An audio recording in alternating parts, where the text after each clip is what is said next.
BYD 比亚迪真的要进军台湾了吗？比亚迪以低价掀起旋风，不少台湾人也都在讨论车款，但比亚迪企图以第三地生产全车登台，遭经济部卡关。记得前一阵子在论坛上有眼尖的网友抓到比亚迪的伪装车出现在台湾，比亚迪的子品牌也算是一个高端的子品牌啊，腾势来切入台湾的市场，泰国的比亚迪生产基地来做生产，再由泰国啊出口到台湾啊，就是很模糊地带嘛。他们送检的几台车型啊，已经陆续先被喊卡了。那以腾势的这个 D9 来说啊，它是7人座的布局，那车内有 10.2 寸的数位仪表， 15.6 寸的中控萤幕，第二排啊有独立的座椅，后座也有控制面板。那在空调出风口处啊，他们有配备这个水晶组合套件啊，哎呦，不晓得是不是跟什么 Swarovski 联名的，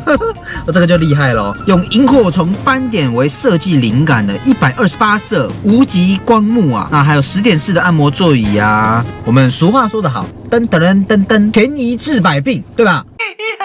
一个字，绝。大家担心这些功能到了台湾之后，会不会把一些个资直接挪移到大陆去？那我想这部分你就直接把有疑虑的地方做替换就好啦。比如说大家担心主机的联网功能会有治安疑虑，利用台湾在地生产的主机做一个替换就好啦。又或者是政府可以针对未来相关车厂，不论是大陆也好，或是其他国家也好，这种进口车啊，假设他们有一些联网的功能，会有一些个资治安上的疑虑的话，直接下令做管制。这种大型的 MPV 豪华级的等级啊，其实在市场上是有一定的缺口在的，所以我认为这是它一个很大的优点。你还在用交车送的脚踏垫吗？不来试试，大多车友都在使用的3D 卡固立体脚踏垫。不仅市面上大多车型皆有开发，还结合雷射扫描技术，服贴完整，搭配3D 高边无死角设计以及防水槽抠身，不怕饮料打翻侧漏爱车地毯。独家3层技术，防护、吸震、止滑，底部更搭载神爪设计，安全不位移。此外，即洗即用，顺手又方便。输入脖子专属优惠码，享独家折扣，详情请见下方资讯栏。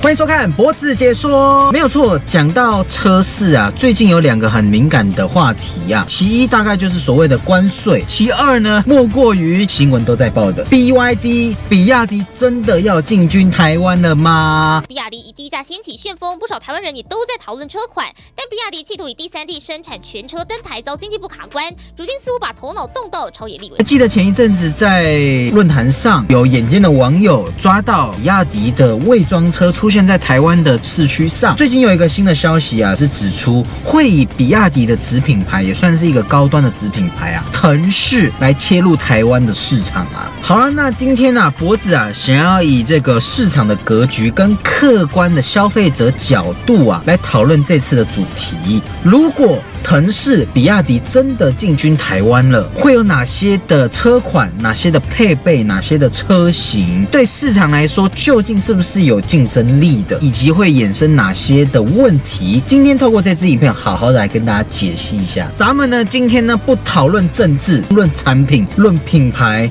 其实讲到比亚迪，他们很厉害，他们2024年的时候直接跃居全球纯电车的冠军，龙头了，你知道吗？其实是这样子哦，在2012年的时候，比亚迪跟德国的宾士母厂啊，他们一起合资成立这个腾势品牌。过了10年之久啊，到了2022年的时候啊，变成比亚迪占9成，德国宾士母厂呢占1成。在去年9月的时候呢，直接把宾士剩余的股权给它收走，所以变成腾势现在是比亚迪全资的子公司啊。好，那第二个论点啊，你会问说，台湾不直接用比亚迪的名义去导入呢？有一个说法是，因为腾势这个品牌啊，它的政治敏感度比较低啦。第三个论点啊，究竟比亚迪进台的可能迹象又会是为何呢？其实目前来说，会是以太古集团做总代理导入比亚迪的产品哦。那当然一些商标啊都已经注册完成了啦。就在近期的时候啊，因为比亚迪的高层跟我们台湾就有一些政商的那种密会参叙被报道出来了，那有点被放大来做检视哦。那现况的比亚迪趋势是这样子哦，因为他们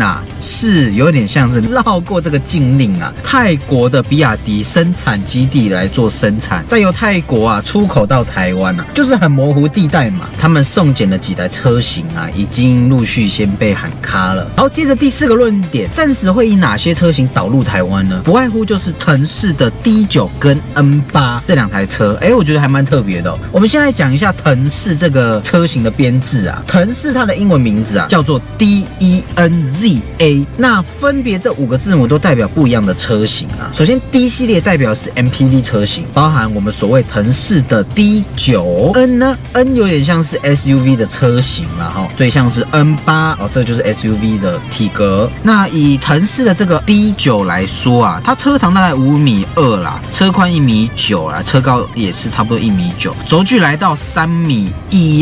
跟这个比亚迪的夏有点像是双生车啦。那尺码来说，对标应该就是所谓的 Toyota Alpha， 算是7人座的布局。那车内有 10.2 寸的数位仪表， 15.6 寸的中控萤幕。第2排有独立的座椅，后座也有控制面板、天窗这些该有的配备都有。有单马达的前驱还有双马达的全驱可以去做选择。那续航力来说也是非常足够来对应啦。那这完全就是对标我们台湾的 Toyota Alpha 嘛，对不对？ Alpha 我们目前来说有油电还有 PHEV 的版本。接着我们来讨论一下 N8 这台车N8 这台车它的定位就是智能豪华全能型的 SUV很厉害这个它车长4.9米，车宽也是1.9米，车高大概1.7米左右，轴距来到2.8米其实是很充足的那它有所谓的纯电车型还有混合动力，也就是 PHEV 那在空调出风口处他们有配备这个水晶组合套件不晓得是不是跟什么 Swarovski 联名的这个就厉害咯，用萤火虫斑点为设计灵感的128色无极光幕那还有10点式的按摩座椅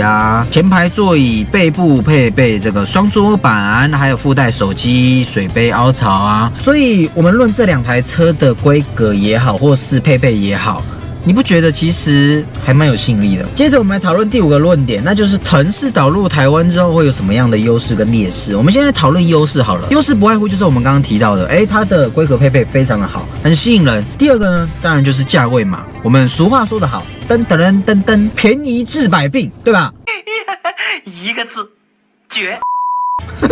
这个我想很现实的一件事情啦，因为消费者的预算通常是有限的，那在有限的预算之内怎么去做比较呢？当然是选规格配备好的，可能会吸引人多一点点。那第3个论点就是续航里程跟所谓的性能，他们性能那个马力真的是很可观，真的是不输其他品牌那再来它的电池是采用刀片的技术当然你一定会问说，这个之前有发生过不少比亚迪产品他们电动车烧起来或是一些事故那这个后续我想技术面会值得探讨啦。再来我觉得最重要的一个优势是什么？他们的这个切入点我认为算蛮聪明的。有的人可能认为说为什么你要切入这种 MPV 大型车或是这种高级的 SUV， 通常不是先以低价来切入市场吗？其实他们找到了一个什么市场的缺口。确实以大型 MPV 来说竞争没有像我们所知道100万内的这种 Sedan Hatchback 中小型 SUV 来的那么热烈这种大型的 MPV 豪华级的等级其实在市场上是有一定的缺口在了，所以我认为这是它一个很大的优点。好，接着我们来讨论一下它有什么缺点呢？它的劣势不外乎就是品牌的认知度比较低一点点，所以忠诚度是需要一点时间去培养的。再来我想就是政治跟国际局势的一些议题我想这或许也是它一大部分的劣势在啦。那今天我们也不讨论这一块，但确实这部分可能会是它的劣势。再来就是售后服务跟一些保固认列的疑虑啦，因为这种新品牌新产品，那初期可能在售后这一块没有来的那么发达，确实是需要一些稳健的机制那这也是值得时间的考验。再来一个很重要的就是二手车价究竟它会落在什么样的区间这个我觉得很有趣当然这也是需要一点时间市场会说话啦，但我觉得以初期来说，这一定是它的劣势哦。好，最后第6个观点，我们来讨论一下整体市场面的一个分析哦。那首先第一个点就是，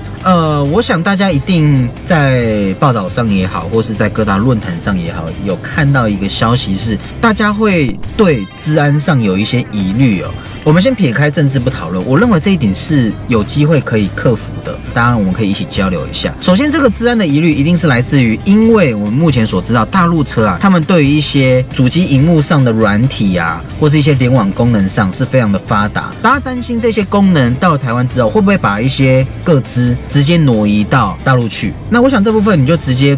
把有疑虑的地方做替换就好啦。比如说，大家担心主机的联网功能会有治安疑虑，利用台湾在地生产的主机做一个替换就好啦，就不太会有所谓的治安疑虑。又或者是政府可以针对未来相关车厂，不论是大陆也好，或是其他国家也好，这种进口车啊，假设他们有一些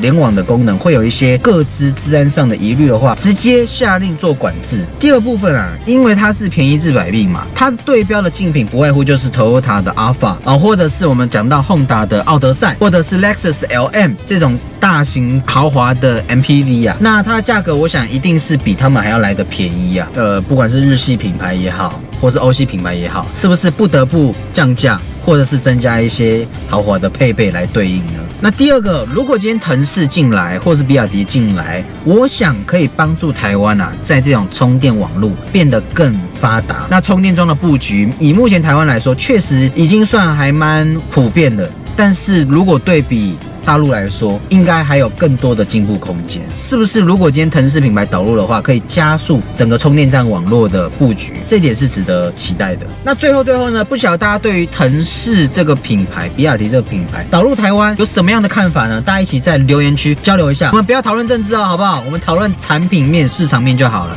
好，那记得订阅我 YouTube 频道，那我们下部片见，拜拜。24大改款 Apple Car UFO 正式上市咯，支援 HDMI， 可连家中电视看 YT、Netflix 等。7色调256色彩变化夜光呼吸灯，支援双屏易显功能，各式机型皆为脖子车友优惠价，详情请见下方资讯栏。哦，对了，凡购买皆附发票加原厂保固哟。